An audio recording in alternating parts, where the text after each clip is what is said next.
अभी तक सब लोग मक्का नहीं पहुंच सके हैं। अगरचे मिना से मक्का का फासला कुछ ज्यादा नहीं, बावजूद के सब रास्ते एक तरफा कर दिए जाते हैं, यानी उधर से इधर आने वालों को रास्ता मिलता है, इधर से उधर जाना बंद होता है। सऊदी अरब की पुलिस भी बड़ा इंतजाम रखती है कि सफर में जरा सी भी रुकावट न पड़े।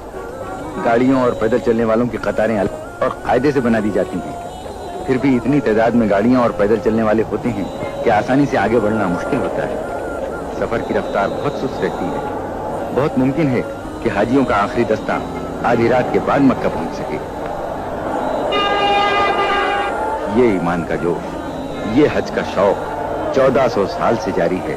इसमें कोई कमी नहीं होती, बल्कि ज्यादती ही होती जाती है।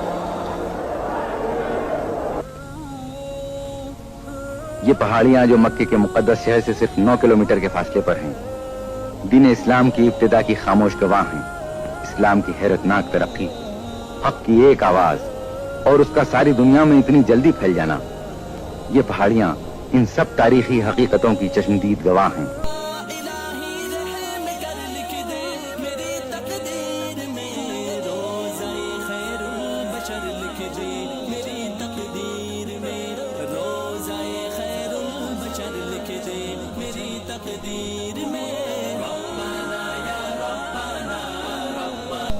यहाँ नबूवत के ऐलान से पहले हजरत अब्दुल्ला के यतीम व जवां साल फर्जंद हजरत मोहम्मद मुस्तफ़ा सल्लल्लाहु अलैहि वसल्लम तन्हाई में बैठकर गौर फिक्र में कई कई दिन और कई कई रातें गुजार देते थे।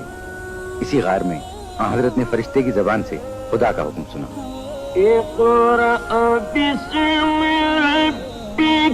पढ़ो अपने पालने वाले के नाम से जो सबसे अजीम है, जिसने सब कुछ पैदा किया, इंसान को जमे हुए खून से पैदा कर दिया। ये नबूवत के जाहिर कर देने का हुक्म था। आज 1400 साल के बाद भी जब हाजी हज का फरीज़ा अदा करने मक्का आते हैं तो इस गार की जियारत को भी आते हैं, जिसके दिल में पैगंबर इस्लाम के कदमों के निशान छुपे हुए हैं और जिसके जर्रों में उस जिस्म पाक की खुशबू बसी हुई है।